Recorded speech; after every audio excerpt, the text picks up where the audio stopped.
नमस्कार दोस्तों, मैं शिल्पी अस्थाना स्वागत करती हूँ आप सबका मेरे चैनल हर दिल की भड़ास में। दोस्तों, आज हम बात थोड़ी सी धार्मिक करेंगे। मैंने सुना है कि हमारे यहाँ जो नागा साधु पाए जाते हैं, नागा साधु का नाम आप सबने सुना होगा। तो ये नागा साधु का जो ये बनने की शुरुआत हुई, ये कहाँ से हुई? जैसे सबको पता है कि आदिगुरु शंकराचार्य ने हमारे धर्म को फिर से पुनर्स्थापित करने के लिए बड़े प्रयास किए। उन्होंने चारों धाम स्थापित किए, उन्हीं के नाम पर अब मठ बने, शंकराचार्य जो आजकल के शंकराचार्य बन रहे हैं वो बन रहे हैं। साथ ही साथ उन्होंने एक आर्मी तैयार करी थी। वो आर्मी ऐसी थी जो एकदम सेल्फलेस थी। उसके अंदर किसी भी प्रकार की अपने लिए कुछ पाने की, अपने लिए कुछ करने की, अपने लिए कोई भी प्रयास करने की उनके अंदर इच्छा शेष नहीं बचती थी। उनको केवल धर्म की रक्षा के लिए तैयार किया जाता था, धर्म की आर्मी के तौर पर। जिस तरह पहले हम लोगों ने सुना है कि सनातन धर्म की रक्षा के लिए ही सिख जो पंथ है उसका शुरुआत हुई थी कि हर माँ ने अपना ज्येष्ठ पुत्र दिया था कि वो धर्म की रक्षा करेगा, और वही बाद में जाकर के सिख धर्म बना। लेकिन अब सिखों का हिंदुओं से इतना ज़्यादा कहना चाहिए, इतने ज़्यादा डिस्कनेक्ट हो चुके हैं कि वो उन्हीं मजहबी लोगों के गले में हाथ डालकर घूम रहे हैं जिनसे कभी बचाव के लिए हर हिंदू माँ ने अपना एक ज्येष्ठ पुत्र दिया था। खैर, वो अलग टॉपिक है। आज हम बात कर रहे हैं नागा साधुओं की। उसी तरह नागा साधुओं को एक धर्म की रक्षा के लिए आर्मी की तरह तैयार किया था हमारे आदिगुरु शंकराचार्य ने। अब नागा साधु कैसे बनते हैं? बहुत से लोगों ने केवल नागा साधु नाम सुना होगा, उन्होंने ये नहीं सुना होगा कि नागा साधु कैसे बनते हैं। एक्चुअल में जो लोग कहना चाहिए कि समाज से या परिवार से विमुख हो जाते हैं और उनका पूरा ध्यान अध्यात्म में लगने लगता है, जिनको यही होती है कि भाई मुझे मोक्ष पाना है, मुझे ईश्वर से मिलना है, मुझे आम जीवन में भौतिक सुखों में, पारिवारिक सुखों में उनका कोई लगाव शेष नहीं रह जाता है, तो वो ही लोग नागा साधु बन सकते हैं। क्योंकि अगर कोई स्त्री या पुरुष, नागा साधु दोनों होते हैं, स्त्रियां भी होती हैं और पुरुष भी होते हैं। तो जो भी नागा साधु या नागा साध्वी बनने के लिए प्रयत्न करता है तो उसको बहुत सारे उसके एग्जाम्स लिए जाते हैं, बहुत सारे।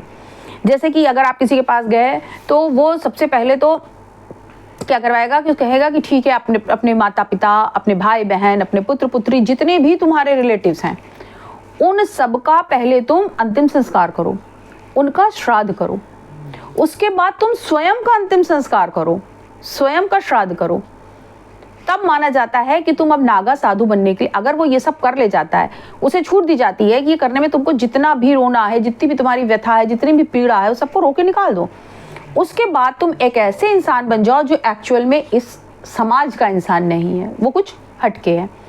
उसके बाद उनको चॉइस दी जाती है कि भाई आप उनको माना जाता है कि अब उन्हें दुनिया में ना तो खाने के लिए कोई ऐसी उनकी इच्छा है, ना तो पहनने की इच्छा है, और बाकी सारे तो आप लग्जरी जो आइटम्स है उनकी तो बात ही छोड़ दीजिए। तो उनको चॉइस दी जाती है कि आप एक रंग का कपड़ा ले सकते हैं। अगर आप एक कपड़ा कोई ले रहे हैं, वो एक कपड़ा होना चाहिए, वो भी बिना सिला हुआ, बिना सिला एक कपड़े से अगर आप चाहें तो अपने शरीर को ढकें और चाहें तो आप वो भी ना ढकें, ये उनकी चॉइस होती है।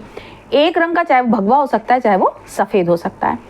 उसके बाद इतने कठिन प्रोसेस से गुजरने के बाद एक नागा साधु या एक नागा साध्वी का जन्म होता है। उसके बाद उसका पुराना नाम उससे छीन लिया जाता है और उसे एक नया नाम दिया जाता है, फिर वो एक नागा समाज में आ जाता है। ये नागा साधु या नागा साध्वी हमारे धर्म की रक्षा के लिए बनाए गए थे। आज भी हमारे समाज में बहुत सारे नागा साधु हैं, लेकिन मुझे ये समझ में नहीं आता है कि नागा साधु किन परिस्थितियों में आकर के हमारे धर्म की रक्षा करेंगे।